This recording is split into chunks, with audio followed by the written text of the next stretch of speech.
स्थानीय हमारी प्रत्याशी हमने घोषित की। रश्मि जो सैनिक को उम्मीदवार हमने घोषित किया है,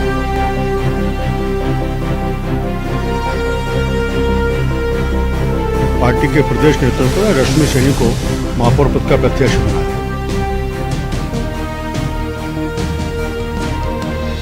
मैं सबको विश्वास दिलाती हूँ कि मैं बढ़िया काम करूंगी और जयपुर को बढ़िया स्वच्छ और सुंदर बना के रखूंगी।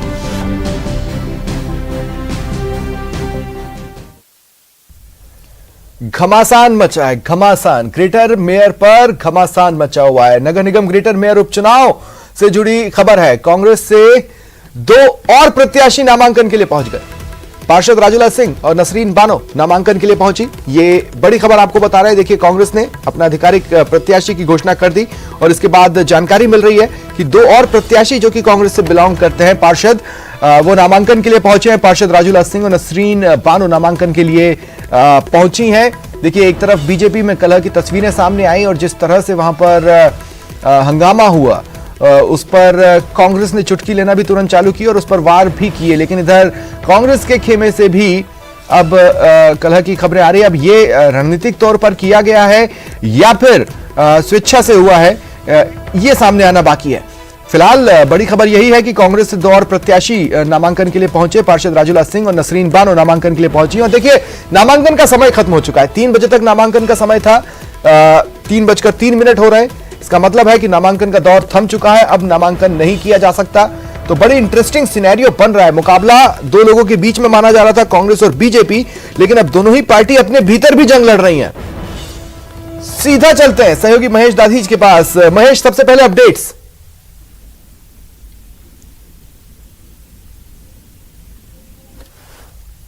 महेश, सुन पा रहे हैं मुझे? महेश, सबसे पहले अपडेट्स बताएं।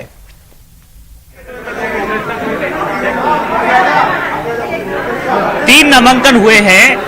2 नामांकन तो कांग्रेस और बीजेपी के प्रत्याशियों के हुए हैं और तीसरा नामांकन अभी राजूला सिंह, जो कि ये कह रहे हैं कि कांग्रेस से डमी प्रत्याशी के लिए महापौर पद पर उन्होंने भरा। एक नामांकन को लेकर के यहाँ पर नाटक जो है वो जरूर देखा जा रहा है, क्योंकि 3 बज गए हैं और एक कांग्रेस की पार्षद है वो यहाँ पर पहुंची हैं और 10-5 मिनट पहले ही यहाँ पर पहुंची थी।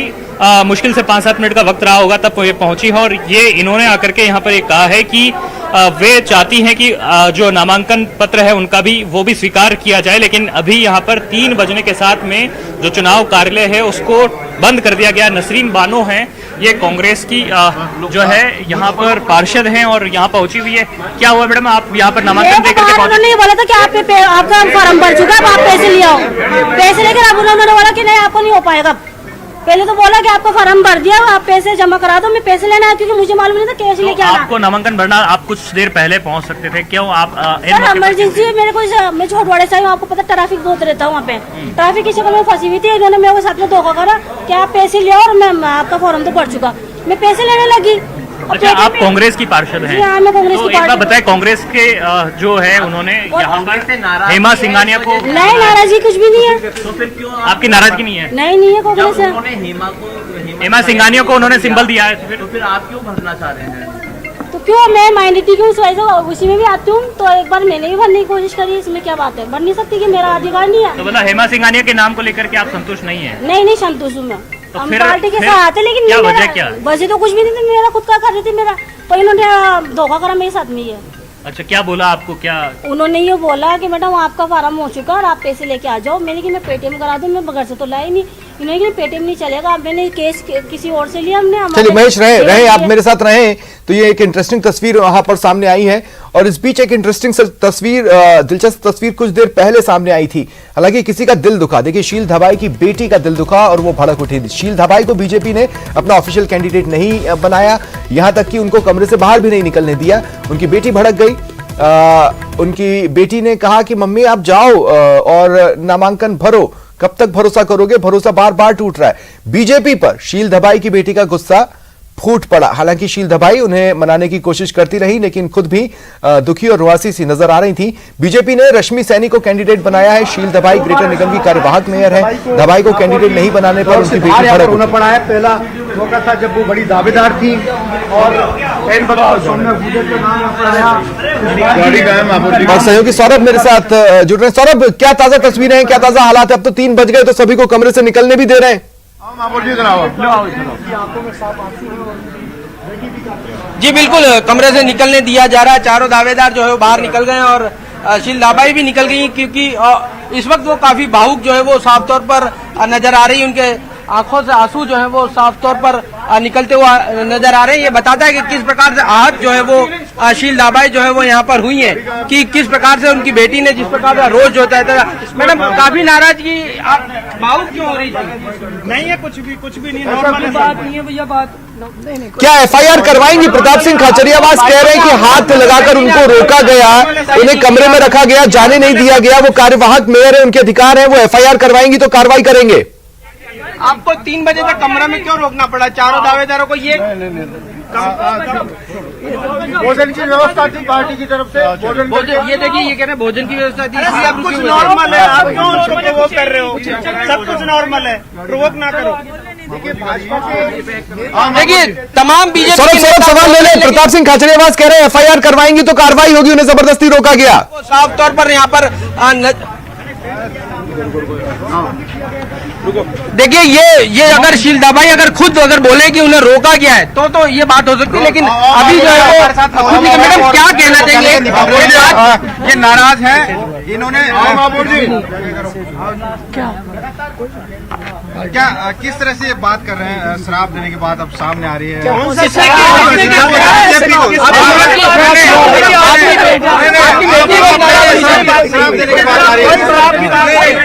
आपकी बेटी बहुत नाराज हुई थी। गेट खुल गया, उधर से गेट खुल। देखिए, यहाँ से शील दबाई कुछ बोलने के लिए तैयार नहीं है ना। तो ये जो घटनाक्रम अरे कुछ भी नहीं है, आप क्यों? साहब मैडम से पूछ रहे हैं, पार्टी के साथ रहेंगे? अब पार्टी बाड़े बंदी में जाएंगे? नहीं, बाड़े बंदी तो नहीं जा रही। मेरी खुद की तबीयत खराब है, कल भी मैं आ गई थी। मैं तो अब घर पे रेस्ट कर रही हूँ। तो तबीयत ठीक नहीं है, इनको जाने दो। बैठने दो, गाड़ी में बैठने आप कमरे में बिठा के रखे तब तबीयत का ख्याल नहीं आया।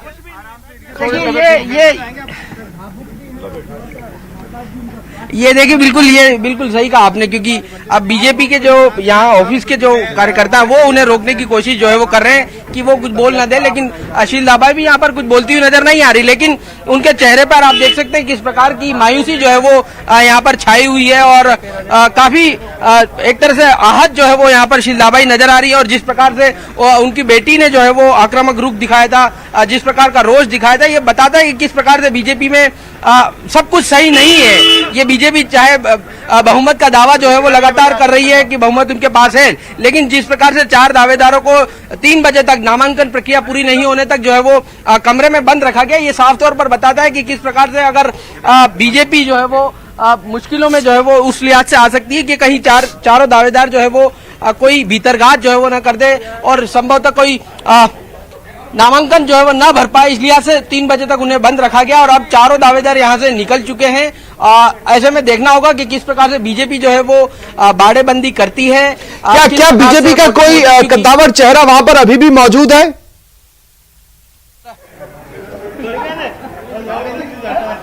जी बिल्कुल, देखिए, बीजेपी प्रदेश अध्यक्ष सतीश पूनिया यहाँ पर मौजूद हैं, गुलाब चंद कटारिया यहाँ पर मौजूद हैं। सतीश पूनिया जी यहाँ से निकल चुके हैं, अभी कुछ ही पलों में यहाँ पहले जो है वो सतीश पूनिया यहाँ से निकले, लेकिन तमाम लोग नामांकन प्रक्रिया पूरी होने तक यहीं पर मौजूद थे और उसके बाद अब धीरे धीरे जो है वो यहाँ से नेताओं का रवाना का सिलसिला जो है वो शुरू हो रहा है। लेकिन तो कोई बड़ा चेहरा अगर मिले, देखिए कोई बड़ा चेहरा अगर मिले, सौरभ अगर आप वापस अंदर जा पाए तो उनसे बातचीत कीजिए, क्योंकि पार्टी के आंतरिक लोकतंत्र की बात होती है और आज जो कुछ भी देखा, ऊपर से प्रताप सिंह खाचरियावास ने जिस तरह से निशाना साधा और कहा कि भाई एफआईआर करवाएं, आप कार्यवाहक मेयर को अंदर रखे थे, जब आप खुद ही कह रहे हैं कि उनकी तबीयत खराब थी तो उन्हें कमरे में बंद ही क्यों रखा गया इतनी देर?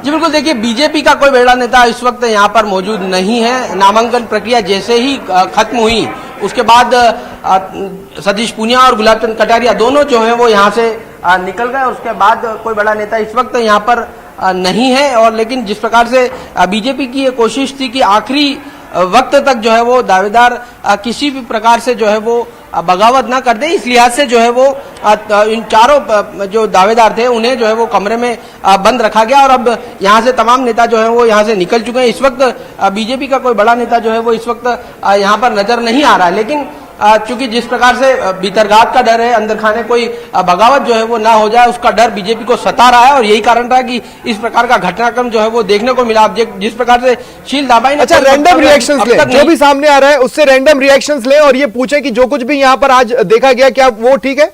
मैं आ रहा हूं आपके पास सौरभ, 2 मिनट रुकिए। तो 10 तारीख को निर्वाचन है, 10 से 2 बजे तक वोटिंग है। और उसके बाद मतगणना कब है? वो मतगणना वोटिंग के तुरंत बाद। Thank you sir. ओके, आपका नामांकन महेश आप मेरे साथ है? महेश मेरी आवाज मिल रही है?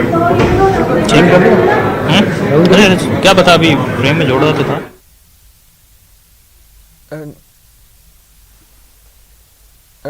ठीक है, महेश से मेरी बात नहीं हो पा रही है। सौरभ मेरे साथ लगातार बने हुए हैं। सौरभ, मैं चाहता हूं आप रैंडम रिएक्शंस लें। क्या मैसेज गया इस पूरे एपिसोड का वहां मौजूद आम कार्यकर्ताओं के बीच में? भाई कल को उनकी भी महत्वाकांक्षाएं होंगी। जी बिल्कुल, श्रवण जी इस वक्त मौजूद है। श्रवण जी बिल्कुल, देखिए जो घटनाक्रम हुआ है, जिस प्रकार से शील दाबाई की बेटी ने रिएक्शन दिया है, किस प्रकार से देखते हैं? जी ऐसा कुछ नहीं है, ये सभी ने मिलकर निर्णय किया, इसमें सब खुश है। आपने देखा होगा अंदर शील दाबाई जी ने भी कहा संगठन का निर्णय सर्वोपरि है, मैं भी उसको मानता हूँ। लेकिन वो बच्ची थी, भावुक हो गई, ऐसा कुछ भी नहीं। अभी गई है तो भी उन्होंने राजी होके गई है और वो संगठन के साथ है, पार्टी के निर्णय का स्वागत करके गई। शील दाबाई खुद आहत हैं? ऐसा नहीं है, उन्होंने अभी चेहरा उनके रो रहे थे अंदर से कल्पना नहीं, लेकिन अंदर उन्होंने बात की है, बड़े नेताओं से उन्होंने चर्चा की है, निर्णय उनके सामने हुआ, उनसे बात करके क्या कारण रहा कि चारों दावेदारों को जो है वो अंदर कमरे में बंद रखना पड़ा 3 बजे तक? ऐसा नहीं है। चारों जब बुलाया था, सबसे चर्चा करने के लिए यहाँ बुलाया, बड़े नेताओं ने, सारे विधायकों ने उनसे बात की है और उसके बाद ये निर्णय हुआ है। अभी सभी लोग आपने देखा होगा कि भीतरघात होने का डर है, इसलिए आज से ये जो कुल भी बाकी 4 को प्रस्तावक और अनुमोदक भी नहीं बनाया, जबकि रामलाल शर्मा कह रहे थे प्रस्तावक अनुमोदक इन्हीं में से बनेगा। उस वक्त आप देखना पूरी पार्टी एकमुखी होकर चुनाव लड़ रही है और बहुत अच्छी तरीके से चुनाव ये बात कही जा रही थी कि प्रस्तावक और अनुमोदक जो है वो इन जो चारों दावेदारों को बनाया जाएगा, लेकिन उनके साथ ऐसा नहीं हुआ और चारों को 3 बजे तक कमरे में बंद रखा गया। आप खोल दिया? कोई कमरे में बंद नहीं रखा, ये हमारे पार्टी के सब कार्यकर्ता है, निष्ठावान कार्यकर्ता की तबीयत खराब थी, उन्हें जाने देते आप और पूरे सर्व समाज में खुशी की लहर है। प्रदेश नेतृत्व आदरणीय सतीश पूनिया जी, चंद्रशेखर जी, सारे विधायक, सारे संगठन के पदाधिकारियों का सैनिक समाज हृदय से आभार प्रकट करता है और सभी समाज बड़े खुश हैं, क्योंकि ये एक पार्टी के सामान्य कार्यकर्ता, उनको समाज खुश है और दूसरे समाज नाराज। सारे समाज खुश हैं, सारे समाज, मैं आपको कह रहा हूं ना, सारे समाज खुश हैं। ये तमाम कार्यकर्ताओं का एक हौसला बढ़ा है, क्योंकि एक नीचे से कार्यकर्ता, जमीन की बेटी कह रही है कि बीजेपी थर्ड क्लास पार्टी है।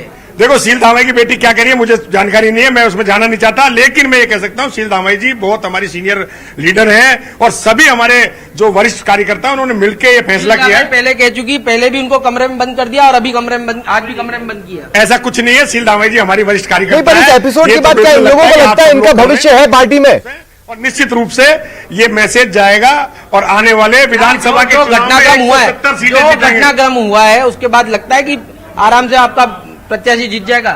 मैं कह रहा हूं आराम से जीतेगा, जीत गया। आप तो कह रहे जीतेगा, जीत गया।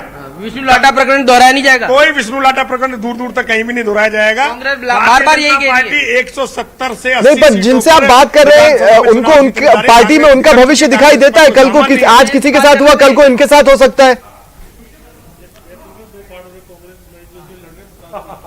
जी बिल्कुल, देखिए जिस प्रकार से आज शील दाबाई और बाकी दावेदारों के साथ जिस प्रकार का घटनाक्रम हुआ है, आप भी बड़े नेता बनना चाहते हैं तो क्या आपके साथ भी इस प्रकार का घटनाक्रम हो सकते हैं? देखिए पार्टी ने हमें बहुत कुछ दिया है और पार्टी ने शील दाबाई जी को भी मैं समझता हूं कि बहुत कुछ दिया है और आगे भी जो लोग काम करते हैं उनको जिम्मेदारी निरंतर रूप से चलती रहती है। क्या कारण रहा रश्मि सैनी को दावेदार बनाने के पीछे? उनके क्या काम देखा आपने? पहली बारी पार्षद बनी है वो। सामान्य कार्यकर्ता, जमीन से जुड़ा हुआ कार्यकर्ता, राजेंद्र कारोड़िया जो उनका पति है, वो वार्ड के बूथ अध्यक्ष से लेके मंडल अध्यक्ष से लेके और पार्टी के विभिन्न पदों पर रहा।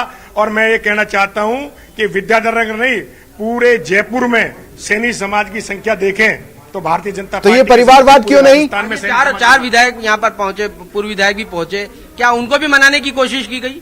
सारे विधायकों ने निर्णय किया है, सारे संगठन के पदाधिकारियों ने निर्णय किया है, सारे क्रेडेंशियल्स गिना रहे हैं, तो ये परिवारवाद क्यों नहीं? निर्णय नहीं है, ये सामूहिक भारतीय जनता पार्टी सबकी पार्टी है और ये एक व्यक्ति की पार्टी नहीं है। कांग्रेस में दो फाड़ हो रही है, प्रताप सिंह जी क्या बोल रहे हैं, महेश जी क्या बोल रहे हैं, आप देख रहे हो, सामान कुछ है नहीं उनकी दुकान में और बोल क्या रहे हैं।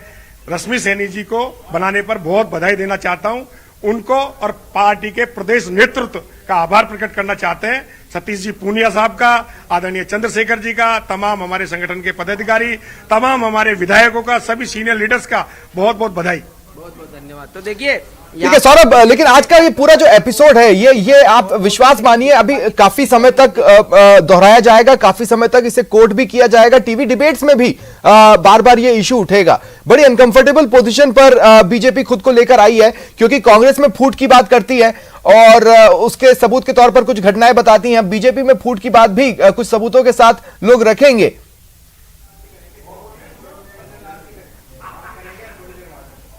जी बिल्कुल, देखिए जिस प्रकार से आज वसुंधरा राजे खेमे के विधायकों को यहाँ पर बुलाया गया, एग्जैक्टली कालीचरण सराफ यहाँ पर पहुंचे, अशोक लाहौटी यहाँ पर पहुंचे, राजपाल सिंह शेखावत यहाँ पर पहुंचे, कैलाश वर्मा यहाँ पर पहुंचे, तो उन्हें आखिरी दौर तक जो है वो मनाने की कोशिश की गई और जिस प्रकार से पांचों दावेदारों को यहाँ पर लाया गया और फिर उसके बाद अगर सब कुछ सहमति से हुआ है तो 4 दावेदारों को क्यों कमरे में बंद रखा गया, ये सवाल तो उठेंगे ही और बीजेपी को इसका लगातार जवाब जो है वो देने पड़ेंगे। और ये 4 जो दावेदार थे वो कितना नुकसान बीजेपी को करेंगे मतदान के दिन ये साफ हो पाएगा। लेकिन ऐसा लगता है कि लगातार अब बाड़ेबंदी जो है वो लगातार जारी रहेगी। इस आज का जो घटनाक्रम हुआ उसके बाद ये साफ तौर पर नजर आ रहा है कि बाड़ेबंदी 10 नवंबर तक लगातार जारी रहेगी और कोशिश की जाएगी कि सभी को लास्ट दौर तक मनाया जाए। लेकिन जिस प्रकार से तस्वीरें देखने लेकिन अब देखिए हो क्या गया है ना, अब बीजेपी की धड़कनें काफी तेज रहेंगी। एक तरफ कांग्रेस है जहां पर छिटपुट कलह सामने आई है, एक कैंडिडेट जिन्होंने नामांकन किया है वो तो खुद को वैसे भी डमी कैंडिडेट कह रही है। मैं आपसे ये कह रहा हूं कि बीजेपी के लिए अब स्थिति क्या है। कुछ पार्षद ऑलरेडी बाड़ाबंदी में नहीं है, उनके शादी समारोह चल रहे हैं, कुछ पार्षद अन्य कारणों से नहीं है, शील धबाई की तबीयत खराब है, तो अब तो मतलब सांसें फंसा देने वाला मुकाबला बीजेपी के लिए यहां से चालू हो रहा है।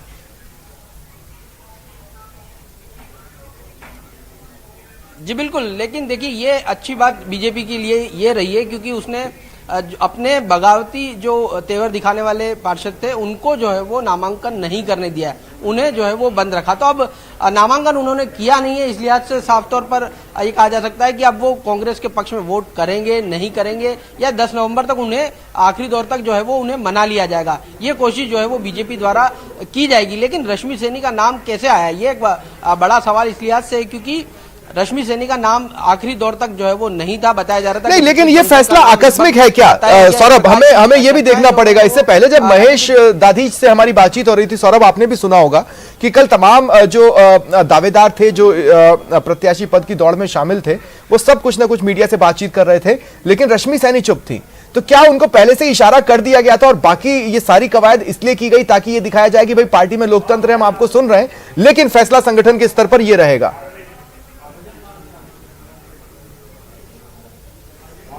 जी बिल्कुल, पूरी संभावना ऐसी कि संभवतः रश्मि सैनी को जो है वो पहले ही बता दिया गया हो कि आपका नाम लगभग फाइनल है और बाकी उम्मीदवारों को इस लिहाज से देखिए 3 बजे तक जो है वो 2:30 बजे तक कह सकते हैं कि उन्हें रोकने की कोशिश जो है वो की गई, क्योंकि पहले जो है वो चारों जो दावेदार थे वो यहाँ पर पहुंचे, फिर बड़े नेताओं से उनको मुलाकात कराई गई, फिर नामांकन पर्चा जो है वो किस प्रकार से भरना है इसके लिए उन्हें अलग कमरे में लेकर जाया गया। तो आखिरी दौर तक जो है वो उन्हें ये पता ना चल पाए कि कौन दावेदार है, ये छुपाने की कोशिश जो है वो पार्टी ने की है। और उसके बाद कुल मिलाकर देखिए आम दिनों में सड़कों पर यही सियासी दल और इनके चेहरे ये नारा लगाते हैं और आज के टोटल एपिसोड के बाद इसी नारे को मैं एक क्लोजिंग कमेंट के तौर पर कह रहा हूं, अभी तो ये अंगड़ाई है, आगे बहुत लड़ाई है। बहुत बहुत शुक्रिया सौरभ हमारे साथ जुड़ने के लिए और तमाम बातचीत के लिए।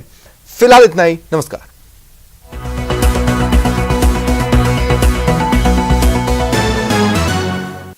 Headlines presented by